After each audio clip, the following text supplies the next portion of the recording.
En este segundo práctico voy a hablar sobre las diferencias de los paradigmas científicos. Los paradigmas científicos son realizaciones científicas universalmente reconocidas que durante cierto tiempo proporcionan modelos de problemas y soluciones a una comunidad científica. Según Kuhn y según Egon Uva y Lilcon, los paradigmas científicos están compuestos por tres elementos fundamentales: la ontología, la epistemología y la metodología. La ontología se refiere a la forma y naturaleza de la realidad y las leyes que juegan en esa realidad. La epistemología se, se refiere a la posibilidad de conocimiento y la relación entre el investigador y el objeto de estudio. La metodología se refiere a una vez que se puede llegar a ese conocimiento, a la posibilidad de conocimiento, establecer las técnicas para un conocimiento eficiente. El positivismo tiene una ontología realista. Esto quiere decir que existe para el positivismo una realidad objetiva y 100% aprehensible. Esto quiere decir que hay una independencia entre el investigador y la realidad conocida. Y de ahí se deriva su dualismo epistemológico. Eh, Quiere decir que el investigador no es influido por su entorno, por sus valores o por su cultura de su época. Y el positivismo utiliza un inductivismo metodológico.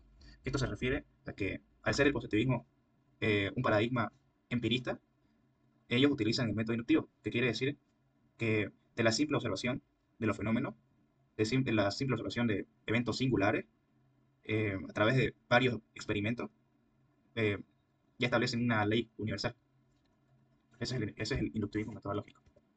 Después surgió el postpositivismo, que es una crítica al positivismo clásico. Este postpositivismo tiene un realismo igual, pero más crítico o reflexivo.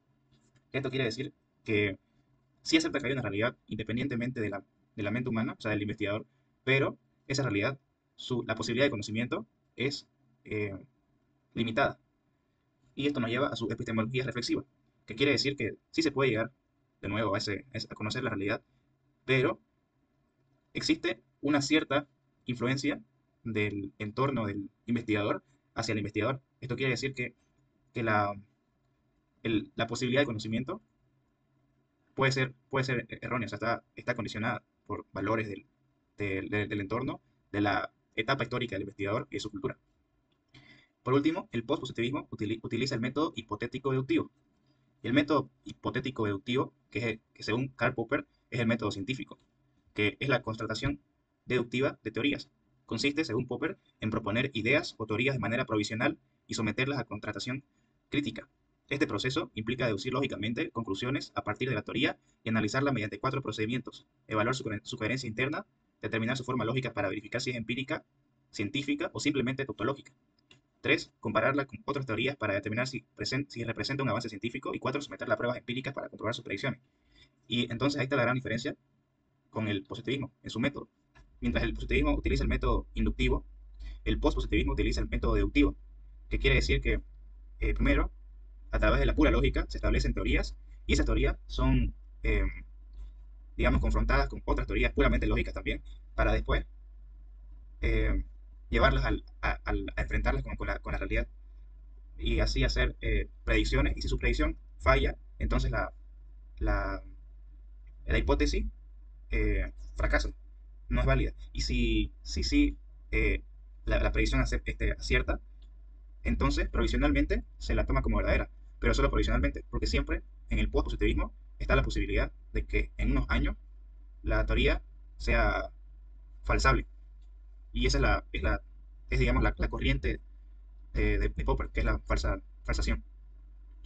Por último, aquí hay un ejemplo de Gabriel Zanotti, que es una crítica al positivismo clásico, que dice: cuando estoy dando una clase, pregunto, ¿es verdad que estamos en clase? ¿Es real que estamos en clase? Sí, las personas son reales, y sus roles respectivos, profesor, alumno, también. Pero basta que llegue determinada hora para que ya no estemos en clase. La clase no eran las paredes del aula, porque después de tal hora las paredes siguen estando. Lo que ya no es la clase. ¿Era falsa entonces la clase? No, lo que es falso es suponer que en el ser humano lo real es lo 100% físico, material. Entonces el positivismo también toma no simplemente el- el- la observación, sino también las relaciones detrás de- de un sistema. Después está la teoría crítica.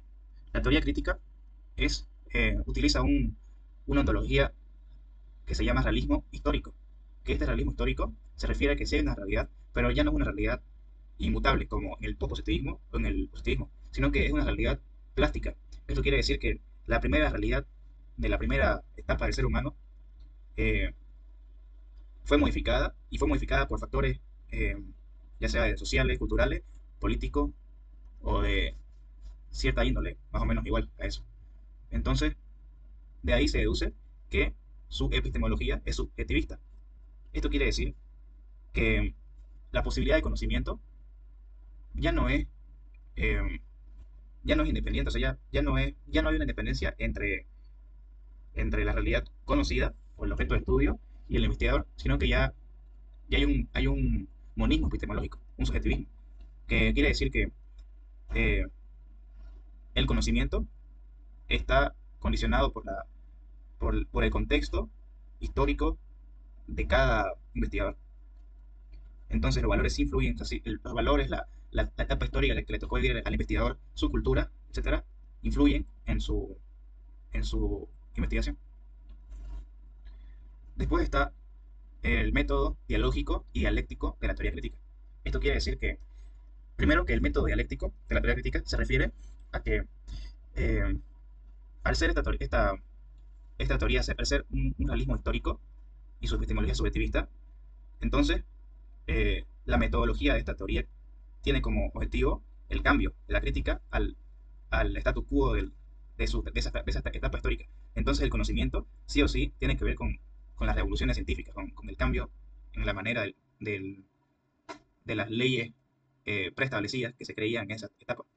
El constructivismo utiliza un relativismo ontológico. Esto quiere decir que la realidad ya no es más una realidad objetiva, sino que la realidad no existe y es una construcción social de cada persona, generado por factores geográficos o históricos de las personas. Entonces la distinción entre epistemología y ontología desaparece, ya que la realidad es concebida como un proceso en constante construcción entre el investigador y el objeto de estudio. El constructivismo utiliza la hermenéutica y la dialéctica para lograr el conocimiento. La hermenéutica tiene como objetivo encontrar el significado de la experiencia de cada participante del estudio, del objeto de estudio, y, y la dialéctica, por otra parte, la utilizan para así contrastar cada experiencia subjetiva de los participantes y así llegar a una síntesis en el conocimiento. Entonces el conocimiento se hace algo colectivo, es una experiencia colectiva. Y por último, tenemos los enfoques ortodoxos y heterodoxos en la economía. El enfoque ortodoxo está alineado a los paradigmas positivista y postpositivista. Y mientras que el paradigma de la teoría crítica y el paradigma constructivista está alineado con el enfoque heterodoxo de la economía. Los ortodoxos, eh, las conclusiones o las características que tienen de la economía ortodoxa son las leyes económicas universales. Y esto debido igual al positivismo y al postpositivismo, que ellos sí creen en que hay leyes económicas, o sea, más allá de económicas, digamos, hay leyes científicas que son universales, válidas para cualquier contexto histórico, o sea, cualquier etapa histórica, cualquier, cualquier cultura o país. Hay leyes que son universales y siempre se cumplen. Eh, Después, hay agentes económicos descontextualizados históricamente.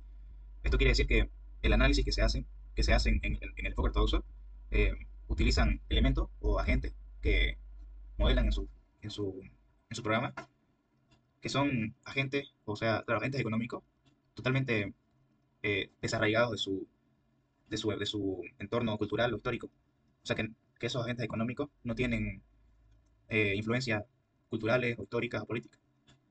Es por eso que ahí sería que, eh, por ejemplo, en la ley de la oferta, de la demanda o la ley de la oferta, o la teoría del consumidor, por ejemplo, eh, siempre se quiere, o sea, hay muchas variables o sea, se sabe que hay muchas variables que, que, que afectan la decisión del consumidor, pero como al venir de un paradigma neutro, entonces se tiende a, a descontextualizar lo- las influencias históricas o políticas para aislar eso y hacerlo lo más neutral posible, lo más neutro posible. Entonces solamente, eh, por ejemplo, se relaciona cantidad con precio y las otras variables se las mantiene constantes. Después está el tercer punto, es el individualismo metodológico, que esto se refiere, y esto mucho más en el paradigma post-positivista, que primero se estudia el comportamiento, digamos, del individuo, del agente económico, y después se lo relaciona con otro individuo o otro agente económico. Y ahí de esa relación entre individuos se saca una ley, digamos, económica. pero el punto de partida es individual, porque se cree que es el individuo el que actúa, no el colectivo, sino el individuo. El cuarto punto es el mercado como mecanismo eficiente para resolver el problema económico. En el enfoque ortodoxo, el, normalmente, y con matices, el mercado es el mecanismo más eficiente que se ha encontrado hasta ahorita para resolver el problema económico. Eh, Aunque hay matices porque hay unos que creen en un poco menos Estado o más Estado, pero el, la tendencia es pro mercado. Y después tenemos el paradigma, o perdón, el enfoque heterodoxo, que en primer lugar los fenómenos económicos son influenciados por factores sociales, históricos y políticos. A diferencia del ortodoxo que los fenómenos económicos no son influenciados por factores sociales, históricos y políticos. Así son influenciados, pero se aísla esa variable en el enfoque ortodoxo. Se trata de ser lo más neutra posible. Eh, Después se hace análisis histórico y sociológico. Claro, eso debido a que se cree que los fenómenos económicos son influenciados por factores sociales, históricos y políticos. El tercer punto es el holismo, a diferencia del individualismo metodológico que utiliza el ortodoxo. El heterodoxo cree en un sistema como, o sea, analiza el sistema como un todo y no como la suma, como las partes y va sumando las partes, o sea, no, sino que lo analiza como un todo, un sistema totalizado. Y por último, eh, el enfoque heterodoxo cree en la intervención estatal para corregir desigualdades.